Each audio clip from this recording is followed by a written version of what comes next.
हाय Kubota 5502 4 wheel drive 7 तारखेला घेतलं होतं मी विकत 7 मार्चला. आज याची टेस्टिंग करत आहे. भांडे आले, थोडा टाईम लागला. आम्ही भांडे बनवायला टाकली होती.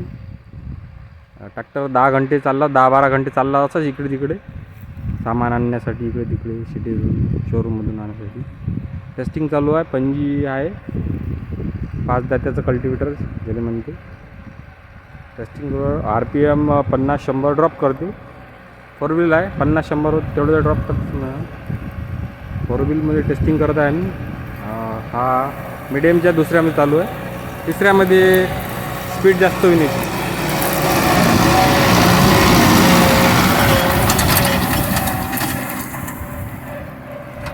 ट्रॅक्टरचा परफॉर्मन्स बढिया वाटला. आता डिझेल ॲव्हरेज चेक करू, कारण की सर्व्हिसिंग तर झाली नाही आहे. नवीनच ट्रॅक्टर आहे.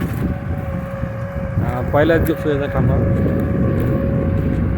सायलेंट आहे ट्रॅक्टर, आवाज काहीच नाही आहे. व्हायब्रेशन नाही आहे. व्हायब्रेशन नाही आहे याचा मतलब ह्या नाही की याच्यामध्ये व्हायब्रेशन काही नाही, पण चालवताना काही एवढं फील होत नाही. वावर मीडियम आहे एकदम. भारी काळी जमीन नाही आपलीवाली. दुसरं शेत त्याच्यामध्ये टेस्टिंग करू आपण.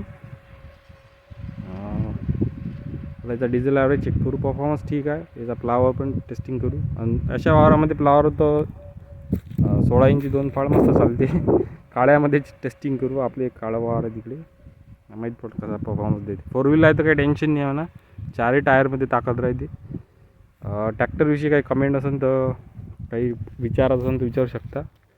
याचे व्हिडिओ ह्याच चॅनलवर आपल्याला भेटत जाईल. या ट्रॅक्टरविषयी डिटेल माहिती, याच्यामध्ये काय प्रॉब्लेम आहे, काय चांगलं आहे, कसा आहे, खर्च, डिझेल ॲव्हरेज, सर्व माहिती मी या ट्रॅक्टरची आपल्याला या चॅनलवर देत जाईन. मराठीमध्ये राहील. हे विचारा हिंदीमध्ये बनवा, कारण की जे काही हिंदीचे व्ह्युअर्स आहेत त्यांना पण समजेल. ट्रॅक्टर परफॉर्मन्स बढिया आहे. त्याची मागची टायर 16-9-28ची आहे. समोरले 9-5-24ची आहे. 9-5-24ची आहे. ट्रॅक्टरची 24ची आहे. टायर कॉम्बिनेशन बढिया आहे. ठीक आहे, मग नंतर भेटू.